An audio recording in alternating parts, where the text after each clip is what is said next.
Well, it's Labor Day, and I am here doing a video for you guys, wearing a very ironic t-shirt. Obviously, this is not the Impact recap, that comes on Wednesday. And we're going to talk a little bit about this past week's editions of NXT and Smackdown. But before we do, as always, we're going to do our countdown. Countdown now being at 16 days. 16 days till vacation, 16 days till back in Orlando, which is a beautiful thing. It really is. So, I worked a lot over the weekend. Very exhausted. I actually had some back and hip issues over the weekend. I know it's personal information, but that's what we're doing here. We're talking like friends. We know each other by now, right? So, yeah, I had some issues with that, and that's been corrected, all taken care of now. And over the weekend, hopefully, you guys and girls out there enjoyed the new content that was on the channel. A great edition of AJ's movie reviews and a brand new Versus, as well as Ashley's new Gaming with Ash segment. Check all of those out right now here on Pop. So you can go back to the playlist that you saw this on the main page, and you can check that out. Now, obviously, there are still plenty of things to do. We're 3 weeks and counting away from Night of Champions. 3 weeks and counting away from my birthday, which is Night of Champions this year. And also 3 weeks and counting away from NXT TakeOver 2. And that's what we're going to start talking about right now. We're talking about this week's edition of NXT. Excuse me. The Ascension come out for the first match of the evening, and they face off against a team that is so unimportant, they don't even get names. They're just unnamed jobbers. Sorry, it's just how it works. I mean, even the enhancement talent on Superstars back in the day got a chyron that said, and his opponent, Bill Dawkins. And he'd raise his arm, and everybody would be like, yay, Bill Dawkins. And then he'd get squashed by an established superstar. No, Connor and Victor faced off against a team that had no names. So, they basically just work them over. It's a very short squash match. They hit the double shoulder block, and of course, Victor breaks out his one-man violence party, which are the forearms and the European uppercuts. And at one point, they take the guy and they toss him into his partner, shoulder first, knocking that guy off the ring apron. That guy gets tagged in. He's the one that eats Fall of Man, and that's all she wrote. So after the match is over, it is made an announcement by the Ascension themselves that next week they will determine who will be facing them at TakeOver for the NXT Tag Team Championships. But it doesn't matter who they're going to face. It only matters that they're going to be the next victim. Because, simply put, as Connor says, it's going to be total annihilation. So, it was really nice, as usual, the Full Sail crowd, as soon as the Fall of Man hit, referee counted 3 and they were chanting, "Yah, yah, yah." So yeah. Yah, yah, yah, so yeah. So that was a really weird transition. But it worked. So the Ascension will be facing off against the winners of the match this coming week with Sin Cara and Kalisto against the Vaudevillains, and they're going to be in the finals of the number 1 contender tournament, which will end this week on NXT, and on September 11th, they will face off against the Ascension with the tag team titles on the line. Just a short squash match, didn't really mean much, didn't really do anything. Up next, we got a rather interesting announcement, and that would be the new NXT General Manager, and that was announced to be William Regal, to a really nice pop from the Full Sail crowd that love Regal. Regal comes out and says he's been fortunate enough to be here since the beginning in Full Sail. That's the truth. He's been doing commentary and the occasional one-off matches at Full Sail University ever since day one with NXT tapings. It's an honor and a privilege to be the General Manager. And then he starts to make the announcement for the main event at TakeOver. And he, of course, is interrupted, in this case, by... Well, first off, before he gets interrupted, he'll get interrupted in a minute. I was reading ahead, I apologize. He's going to make the main event, but before he can make the main event official, he has to bring out the NXT champion. So here comes Adrian Neville out to the ring, and Neville congratulates Regal on his new position, and he says, "I got 2 words for you, who's next?" Which is hilarious. And the crowd picked up on it that are diehard fans, diehard IWC, because they started chanting for Goldberg. Some of them probably chanted Goldberg because Neville dropped the word "Who's next?" Most probably chanted Goldberg because there was this very infamous match on WCW programming where William Regal faced off against Goldberg, and this was when Goldberg was doing his streak, and Regal did not make it easy on Goldberg at all, so that's pretty much why I thought it was kind of funny they threw that little PS out to longtime fans. So, Regal has thought long and hard to determine who's going to face off against Adrian Neville. And here comes Tyson Kidd. He comes to the ring wearing a Mike Tyson hoodie, and he's going to interrupt, and he says, "You know what? I'm so graciously accepting this opportunity, and I'm going to be the challenger, and I'm going to leave with the championship," and that is a fact. Here comes Tyler Breeze. Breeze comes out and says, "You know what? Are you serious? This Uggo doesn't deserve a title shot. Everyone, including his wife, deserves a shot before he does." This, of course, brings out Sami Zayn. He comes out, he's like, "You know what?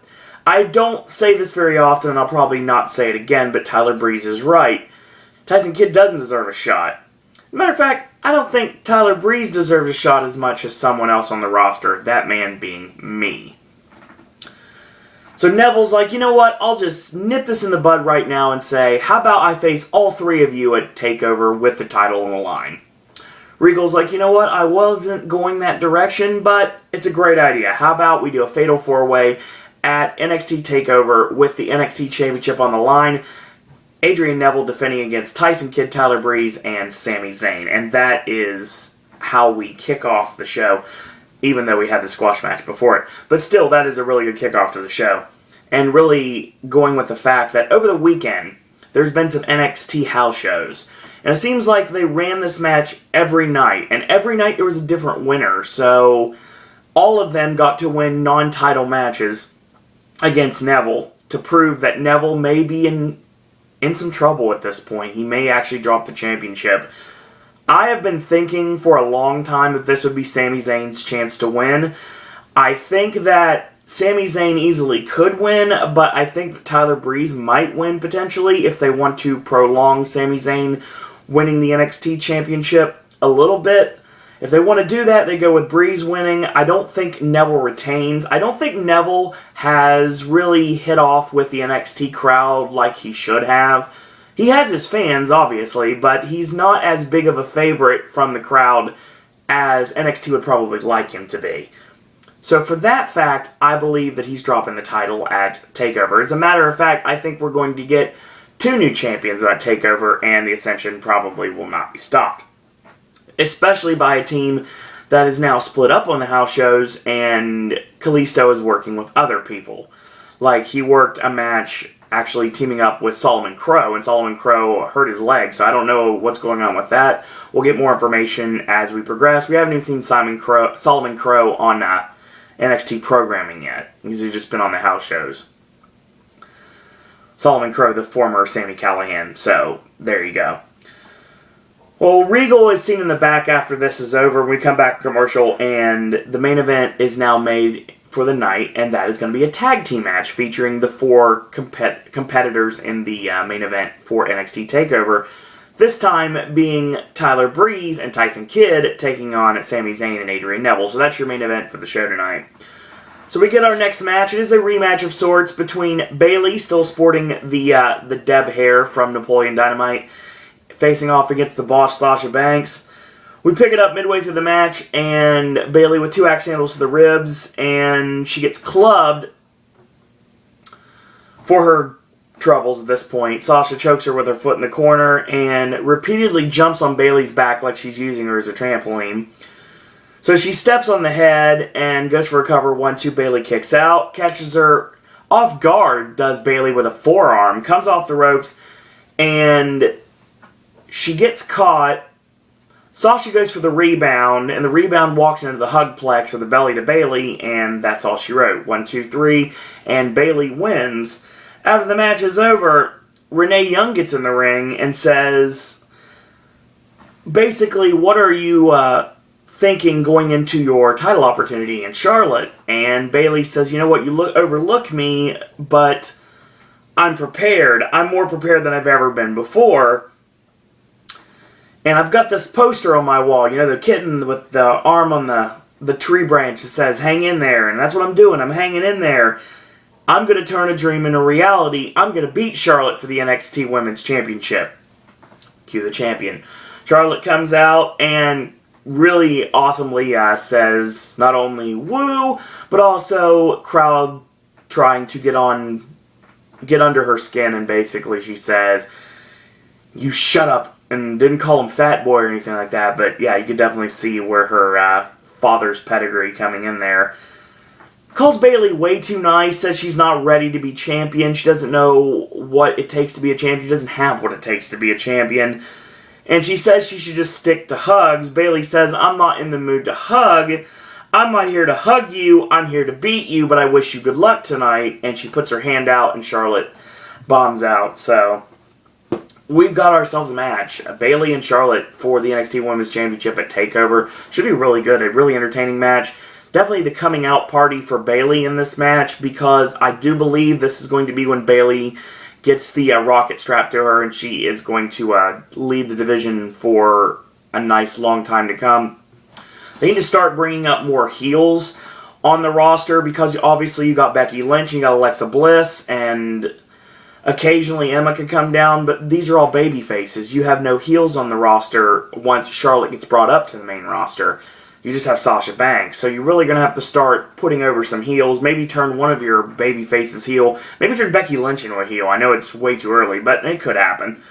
See a nice feud with her and Alexa Bliss somewhere down the line. Alexa Bliss and Bayley would have a nice series of matches too. I would enjoy that. But yeah, that's what I'm thinking right now is probably going to end up happening. Bayley will probably walk out of TakeOver with the NXT Women's Championship. And that's the right direction. And then Charlotte can go up to the main roster and get the feud that we never got to see properly in NXT with Paige. And also matches with AJ Lee, which are going to be phenomenal. But we'll talk about the Divas Champion and her BFF in just a moment. But our next match, it is Bull Dempsey against Angelo Dawkins, who comes out wearing green, like throwback glasses, kind of looks a lot like Percy Watson, and he's dressed kind of like what happens if Percy Watson was DJ Jazzy Jeff. At this point, this match is real short, and it just ends quite abruptly with a nice flurry from Dawkins, but he gets caught with a crossbody awkwardly, and Bull Dempsey plants him with the bulldozer, and that's the end. So yeah, bulldozer is going to end the match, and Bull Dempsey and Mojo Rawley face off. My least anticipated match of ever at TakeOver. I hate Mojo Rawley. I don't like him at all. I think he's terrible in the ring. I think that the crowd has turned on him, so they need to turn him heel. So a team with Bull Dempsey would have worked, but of course they did the Splitsville thing, and now they are facing off. Hopefully this is a one-off match. Bull Dempsey wins and moves on. Mojo Rawley goes down the card, and we don't see him on television for a while. That's what I want to see. Of course, the Legionnaires are kind of proud of themselves for shaving half of Enzo Amore's beard last week. So they are talking, and there's a lot of French back and forth. Obviously, Sir Disney does not speak French.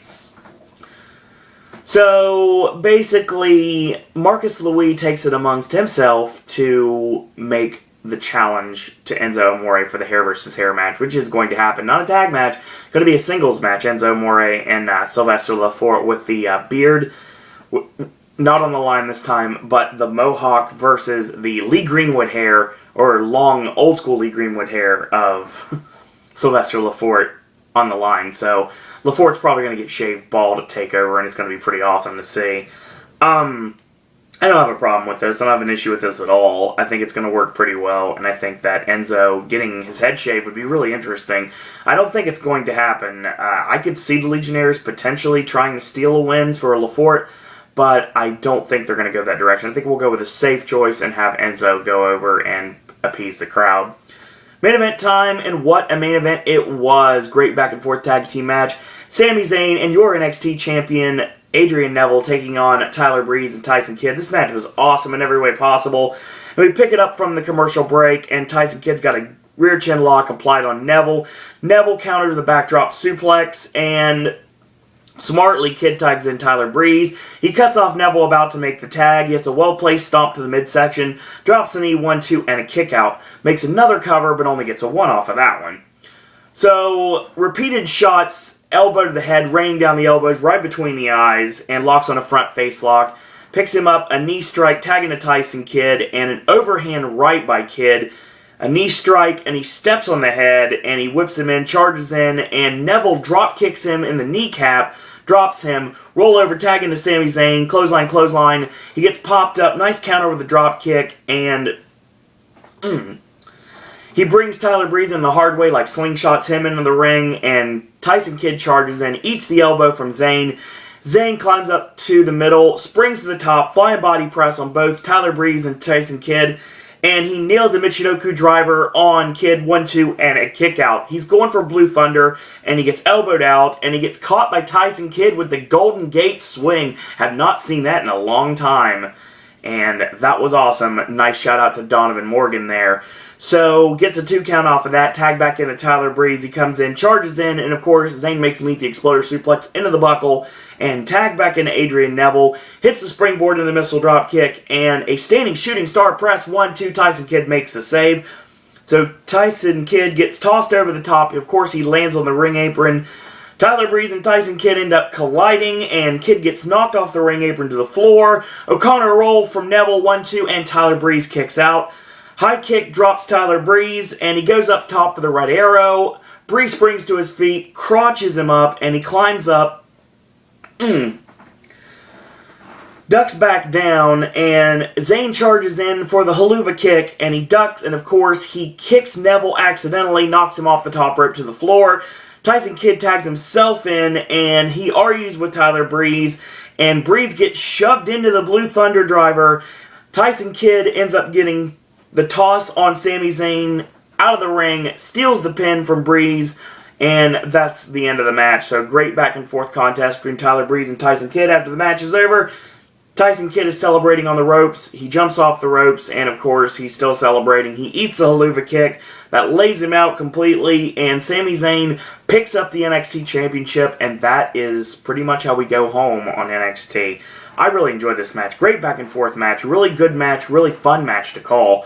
And I really would have loved to have called this match back and forth. Obviously I love the finishing sequence. For what it was a nice little way to say, oh, by the way, anything you can do, I can steal from you. So I like that pretty well. I really like the sequence midway through the match with Sami Zayn to the springboard and the flying body press on both men, and then the Michinoku driver got a 2 off of that. He goes for the Blue Thunder, he gets elbowed out, and Tyson Kidd hits the Golden Gate swing, which is awesome. And if you're unaware what I'm talking about, Golden Gate swing is basically, Perry Saturn used to use it, the 3-handled moss-covered family credenzas used to be what it was called. John Cena does a version of it, but of course he doesn't really do anything with the spin with it. He kind of just it's more of a suplex, more of like a swing fisherman suplex. That's basically what it is. But the Golden Gate swing is basically a fisherman's into a swinging neck breaker, and it looks awesome every time. I remember it from the All Pro Wrestling days in California, watching matches featuring Donovan Morgan.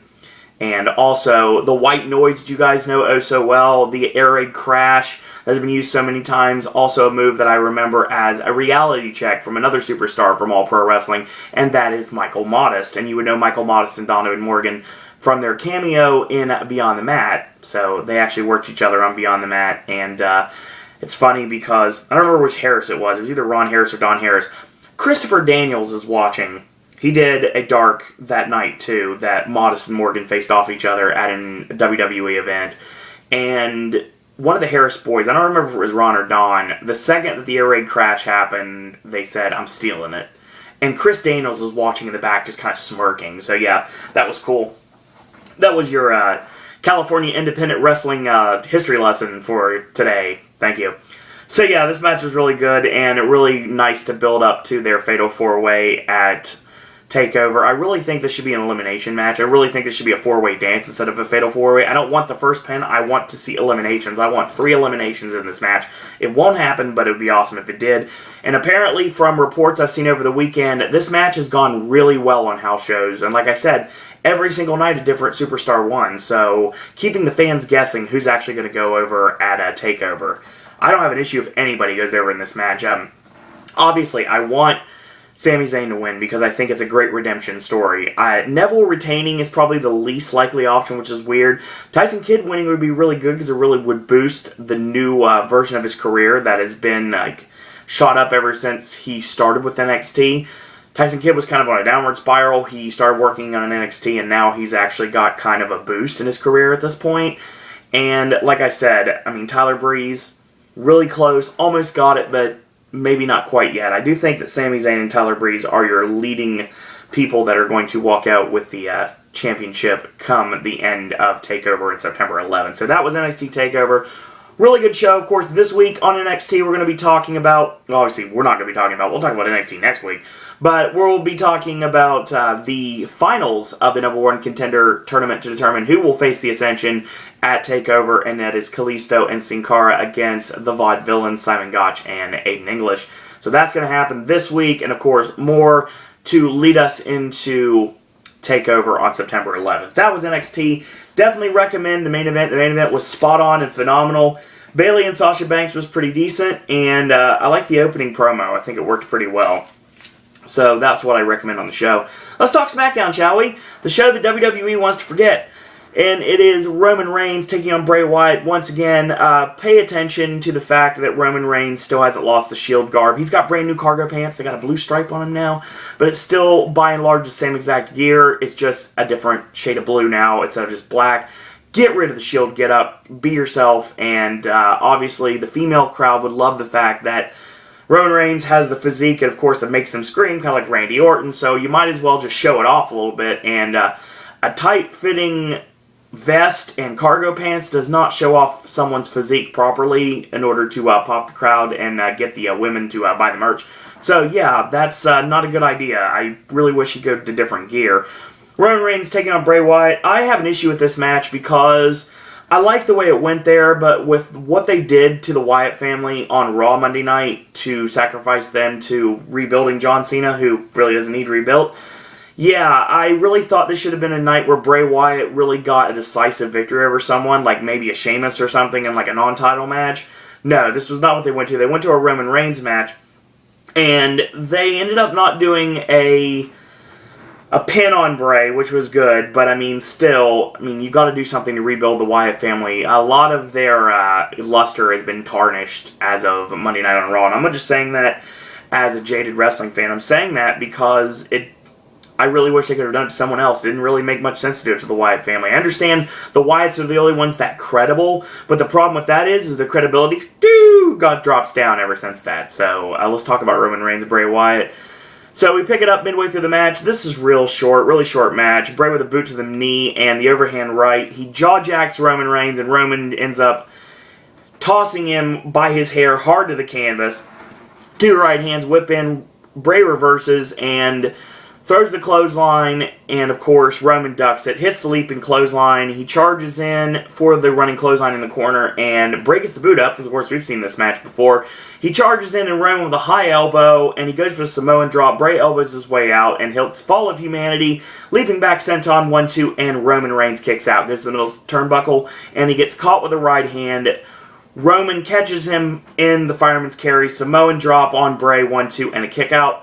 Charging clothesline, right hand, and Harper stops the leaping drop kick, but it gets ducked, and Harper ends up getting clothesline for good measure, leaping drop kick to Bray, and Harper starts fighting with Roman Reigns, and Eric Rowan attacks, calling for the DQ. They mug Roman Reigns a bit. They toss him in the ring. Roman tosses Bray as Mark Henry and the Big Show come out to even the odds. And play. We got ourselves a six-man. And that's going to be later on in the show. And to end this segment, Rowan gets tossed in. Roman Reigns with a Superman punch lays him out. Okay, it was alright. Alright way to start off the show.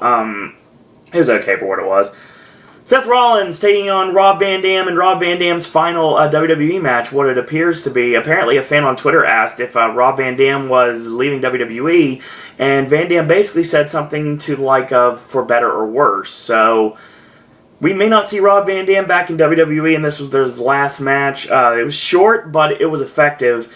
So a whip in by Rollins, charging forearm in the corner, and he mocks Van Dam's thumb points. locks in the chin lock. Van Dam elbows his way out, but gets caught with an elbow right to the back of the neck, and he ducks. Of course, you make the cardinal mistake. You don't try to ram Rob Van Dam's face into the top turnbuckle, like you don't powerbomb Billy Kidman. You don't try to ram Van Dam's face to the top turnbuckle. He'll kick you in the face, and he goes to kick Rollins in the face, and Rollins ducks out of it and still gets kicked in the face. So, clothesline, standing side kick, goes for Rolling Thunder, and Rollins rolls out of the way. Rollins sets up for the curb stomp. Van Dam scoots out of that and goes for a wheel kick. And he gets that. Goes up top, goes for the 5-star, and he misses. He charges in, ducks the clothesline, enziguri kick, more of like a good old-fashioned Bad News Brown style ghetto blaster from Seth Rollins, basically connected there. Got a 2 off that on Van Dam. Goes up top and leaping kick crotches Rollins momentarily. So he climbs up going for a superplex. He gets blocked, and nice face rake from Rollins, and he counters into a sunset bomb, and instead of flipping through and following through with the maneuver, he actually just holds on to it, does the turnbuckle powerbomb. And then he ends up hitting the turnbuckle powerbomb again. Curb stomp finishes it. Van Dam spikes the exclamation point for the last time in a WWE ring, at least for the foreseeable future. 1, 2, 3, Seth Rollins wins. Good back and forth match between these two. I've seen better, I've seen worse. So yeah, it was there, but it was good. It was an alright match. And if this is Rob Van Dam's swan song with WWE, then he had a decent run. He really did. I mean, he's a former world champion, so he was the only man to hold both the ECW and WWE World Championships at the same time, even though he kind of got high in West Virginia and kind of ruined that for himself. But still, Rob Van Dam has had a nice little run in WWE. He's been a Intercontinental Champion, obviously. He was multi-time tag team champion with different partners. And yeah, that was really entertaining that we had this here. So, we pick our next matchup. It is Paige and Emma in a non-title match. The match that really had an awesome feud in NXT and really kind of just was thrown by the wayside here. Emma tries to roll up 1-2 and Paige kicks out and Whip In charges in, eats the boot from Emma. Emma tries to follow up but ends up getting caught by Paige. Paige ends up getting back kicked. Emma goes up top, gets pulled off, and Paige locks in the PTO, and that's the end of that. AJ skips out with a box of chocolates, wearing a Celestial Bodies shirt, putting over her BFF, Celeste Bonine, which is the former Caitlyn in WWE. A really nice little shout out to her friend there by wearing that.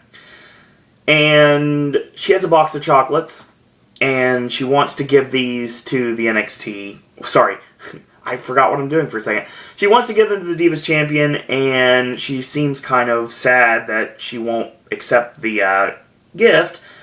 He's like, you know what? We're friends, and like every day's a special occasion when you're your friends. And it's like, so here's your chocolate. And he's like, you know what? You said you love me. This is for you. And then AJ just kind of snaps and says, eat one. And Paige is like, okay. So she grabs the chocolate and she chews it up a little bit. She's like, Next thing you know, she turns around and she spits it out at AJ. Skipping away, she turns to face AJ one last time, and AJ pops chocolate seductively in her mouth and she twirls her hair. I'm not gonna lie, as a red-blooded American man, I really like this storyline a lot. But it's going to deliver a great wrestling match at Night of Champions. But yeah, it's interesting. It's really interesting to see where they're going to go in this PG era of WWE, what direction they're going to go. I would guess there's going to be a kiss at Night of Champions if I had to guess. I don't know how it's going to happen, but I think we're going to see a kiss between AJ and Paige before this is all said and done. It's going to be interesting to see where we go from here, I'll just say that much. We got our submission match, which is up next. A match that I thought was going to end up happening actually at a pay-per-view, but no, it actually happens on Smackdown, a show that barely anyone watches. It's Rusev against Jack Swagger. We pick it up midway through the match, and by midway through, I mean after commercial break, a nice side bear hug applied by Rusev, and a flapjack on Rusev on Swagger. He avalanches him while he's laying across the middle rope, and Swagger gets knocked to the floor. Rusev starts punching away at the ribs. He goes for the stiff kick, and he gets caught with the Patriot Lock, and he crawls under the bottom rope and back into the ring to cause for the break. Ducks the shot from Rusev, and Swagger explodes with a clothesline and charges him with a knee. He can't rip Rusev because he can't stand on one foot at this point. Rusev collapses. Swagger ends up tying up the ankle in the ropes and pounding away with kicks. A big boot from Swagger, and Swagger Bomb connects. Rusev tries to stop momentum and does so with a double leg, and he locks Swagger in his own ankle lock. Swagger counters with a flip forward into the Patriot Lock, and he drags him in the middle. Rusev might have to give up. Rusev might have to give up, but of course he somehow, someway crawls to the bottom rope, grabs the rope. So Rusev stuns Swagger with kicks to the ribs, and he kicks off Swagger when he tries to go for the ankle lock again. He ducks the diving clip and the Muay Thai kick, the stomp to the back, the accolade, but Swagger won't give up. He somehow finds a way and gets to the bottom rope. So Swagger gets dragged in the middle of the rope. He goes for the accolade yet again. And all of a sudden you see a towel get tossed in. And this distracts the referee, and this allows for Rusev to get picked up on his back. So Swagger has got Rusev on his back at this point, and Bo Dallas slides in and pulls the leg, and this is all it needed to happen. Accolade is applied one last time and gets the win for Rusev. After the match is over and the celebration, Bo Dallas gets on the microphone and basically says, "I saved you from further embarrassment, and all you simply have to do is Bo leave," and then pie faces Swagger and nails him with the swinging, not running. Running does not mean when you are using the top turnbuckle as a fulcrum to swing around. That's a swinging Bodog. A running Bodog would just be a simple bulldog. Or the way that Dustin Rhodes used to do it back in the day, way before he became Goldust. But yeah, a swinging Bodog finishes him off, and that's the end of that. So we continue our Jack Swagger and Bo Dallas feud as an addendum to the Swagger-Rusev feud, which is now kind of on again, kind of off again. The Miz is on the phone, presumably with his agent, said there's not going to be a trilogy tonight because Roman Reigns is already booked in a match, and said that he'll be on set soon, and he's talking to his agent, and he gets tapped on the shoulder. Talks to his agent, gets tapped on the shoulder a little harder. He finally gets grabbed on the shoulder. He's like, "What do you want? Autographs will be later," and turns around, and of course there's Kane. And Kane's standing there saying, "You know what? I'm going to book you in a match tonight." He tells that to his agent. He's like, "You know what? Miz won't be able to make it to the set because he's booked in a match tonight against someone that likes to kick money makers off with one kick, and that is Sheamus." So yeah, that is going to happen later tonight. He looks at Miz and says, "Love your work, Miz. Big fan." So yeah, I like this. Kane they got to decide what they want to do with Kane. They want to make him a face or a heel because he's heel towards some people and face towards others. So make up your mind what you want to do with it. He's not really corporate Kane when he is making the life miserable for another heel. That doesn't make much sense. Our next match is very short. It's Jimmy Uso against Stardust, and Goldust before the match apologizes for the overzealous attack. They said that basically they just let cooler heads prevail and let bygones be bygones. Like, yeah, sure, fine. So basically, this match was real short. Uso got a flash roll up out of nowhere, got a 3 out of that. Goldust and Stardust attack. They clip out the knee of Jey Uso, and they toss the Usos to the floor. Goldust and Stardust still have turned heel, and ashes to ashes, dust to dust, get another one-up on the tag team champions. I do think that the Usos' time as champions is over. I really think that it needs to be over. I really think they need to have the titles on a heel team. Goldust and Stardust winning the titles is not a problem at all. I think this could eventually lead to their collapse and the eventual brother versus brother match they're going to have down the line, but this is a very slow burn if we're going in that direction. I like the Usos, they're fine, it's just they need to drop the titles, and they needed to drop them to the Wyatt family, but they decided they want to do something else with the Wyatts, and that's feud them with Mark Henry and the Big Show for some reason. Sure, whatever. Sheamus in the ring, the U.S. champion in a non-title match against The Miz. Of course, The Miz is too important, doesn't want to injure the Moneymaker, so of course he sends out his stunt double, Damien Sandow. So Sandow's in firm control, and until he makes the mistake of trying to whip Sheamus. He gets whipped into the double axe handle. And another double axe handle, over the shoulder power slam, toss him over the apron. Clubbing blows connects, and White Noise gets the 3 count. After the match is over, The Miz tries to hit and run. He bombs out, gets tossed back in by Dolph. And, of course, Sheamus readies the Brogue Kick, and Miz tosses Sandow into the path of the Brogue Kick and bombs away to fight another day. So, yes. What I think ends up happening on Raw tonight, I think we do a tag match. I think it's going to be Dolph Ziggler and Sheamus against Sandow and The Miz. I think that's exactly what they do. Miz is going to be told he can't use his stunt double, and because his stunt double's already booked in a match, but his match is also with him in the match. So I say Sandow and The Miz against Sheamus and Dolph tonight on Raw. I think that's probably the direction I would go. And probably before the last segment, I would do Jey Uso against Goldust, or maybe if Jey Uso can't compete due to like knee injury or anything like that, I would do maybe Jimmy Uso against Goldust. But I think that Jey Uso will probably face Goldust tonight, if I had to guess. I think that's probably a good bet at this point. And Paige and Emma, I would say, may have a rematch, so we can get another AJ interaction. Or maybe AJ faces off against someone else, and that ends up being the Paige interaction. Rusev and Swagger could continue their feud. Potentially, it's anyone's guess at this point. So we had our main event, and it was a good 6-man tag. It was the Wyatt family, Bray Wyatt, Luke Harper, and Eric Rowan taking on Roman Reigns, Big Show, and Mark Henry. This match was okay for what it was, and for what it was a good old-school SmackDown-style main event. Good 6-man tag to liken you back to the Teddy Long days, which seemed long ago, but really weren't that long ago at all.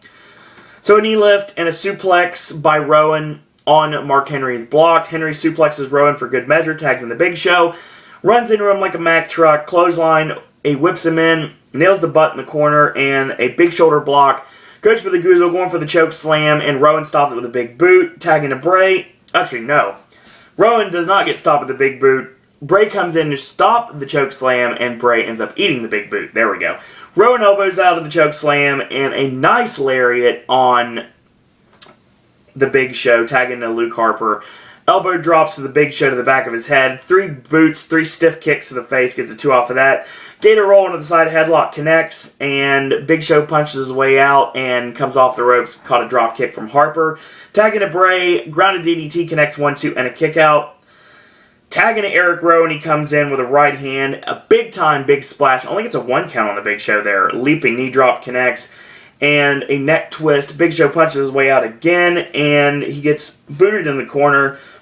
He whips him in, he charges in, he gets the boot up, and Rowan ends up getting a nice diving elbow on the Big Show off the ropes. Really nice move there. Tagging to Luke Harper, and Harper comes in with a chin lock, and he gets picked up and dropped back, kind of like how Bam Bam did to Taz back in ECW. Tagging to Bray Wyatt, falling headbutt connects, a big right hand, going for an avalanche, and he charges in for another avalanche, the proper way this time, but he eats a clothesline from the Big Show. Tagging to Roman Reigns, he comes in and tagging Luke Harper, and 2 clotheslines, and a right hand to Eric Rowan, caught him sleeping on the ring apron. Tosses Harper, and a backdrop suplex on the ring apron by Roman Reigns. Ducks the clothesline, leaping clothesline connects from Roman, and charging clothesline, excuse me, and a big right hand. Punches Bray for good measure, leaping drop kick. Hits Bray. Superman punch to Harper. Rowan makes a save. Choke slam on Eric Rowan. Fall of Humanity on the Big Show. We're going into finisher sequence. World's Strongest Slam on Bray Wyatt. Big boot to Mark Henry. And it's left to Roman Reigns and Luke Harper. So Roman eats the super kick, 1-2, and a kick out. Toss him off to the ropes. Goes for the discus lariat while he spins. He eats the spear, 1-2-3, and Roman Reigns, the Big Show, and Mark Henry win.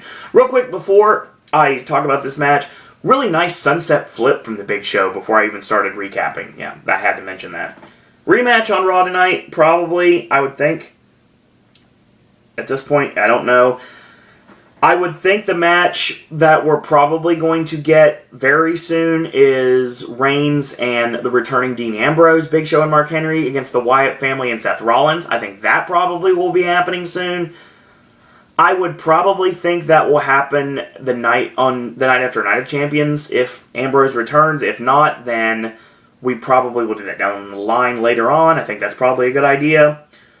Yeah, it was a good old school style 6-man. I enjoyed it for what it was. I like the finishing sequence. We went into finishers galore, and we ended up being one last man on both sides left standing, being Luke Harper and Roman Reigns. And Reigns ducked the discus lariat and ended up eating the spear for the pinfall. So, getting the spear for the pinfall, not eating the spear. He didn't eat his own finisher. Smackdown this week. What I'd recommend, Rollins and Van Dam was okay. Reigns and Wyatt was okay. Rusev and Swagger was okay. I don't say they're great, they're okay. And the main event was good. So yeah, check those out if you get a chance to. That was SmackDown this week. And like I said, we kick on to Raw tonight. The matches I think that'll probably happen on Raw we talked about earlier on in the show. Obviously, I think that we're going to get some more fireside chats from Paul Heyman and Brock Lesnar, because Lesnar's not going to be on the show tonight in person. He'll do that video segment like he did last week. And John Cena, who's he going to be Superman against this week? Who's they going to feed John Cena to? Feed to John Cena in this point. It's anyone's guess right now. That's what we're looking at right now as well. So, hopefully Raw will be better than it was last week. I'll just say that much. That was SmackDown. Wrestling fans, join me tomorrow. We're talking Monday Night Raw. And, of course, Wednesday we'll talk Impact. Quick programming note, very soon I will be taking a respite from wrestling recapping while I'm gone. While I'm on vacation, I will not be doing wrestling recaps, so no NXT, Raw, SmackDown, or Impact while I'm gone. And Night of Champions, I will try, but I can't promise anything. I'll see what I can do. I'll try, but I'm going to be extremely busy, so I don't know. Night of Champions that night, I'll be at Hollywood Studios and the Blue Man Group, potentially, so it's anyone's guess if I have time. I definitely won't be able to watch it live. I'll probably have to watch it later in the week, but we'll see. I'll see what I can do. I can't promise anything, and I'm not going to promise anything. I'm just going to say it might happen. So, that being said, as always, if you like these videos, tell your friends about them, leave a comment, do subscribe, help spread the word about Pop. If you haven't yet, go to Facebook and click like on that Facebook fan page. It's Suro and Disney Pop, one word. Very simple, very easy to find. Add me on Facebook as a friend. You go right ahead. It is Owen Disney. Follow me on Twitter at Suro and Disney. Last but certainly not least, if you want to talk about WWE, TNA, you want to talk wrestling, Universal, Halloween Horror Nights, you want to talk about Disney, you want to talk about questions, ask me questions, we can do that. Or if you'd like to become a popcaster yourself, send your content to suroanddisney@gmail.com. So in the meantime, folks, enjoy Raw tonight, and until tomorrow, boys and girls, that's all I got to say about that.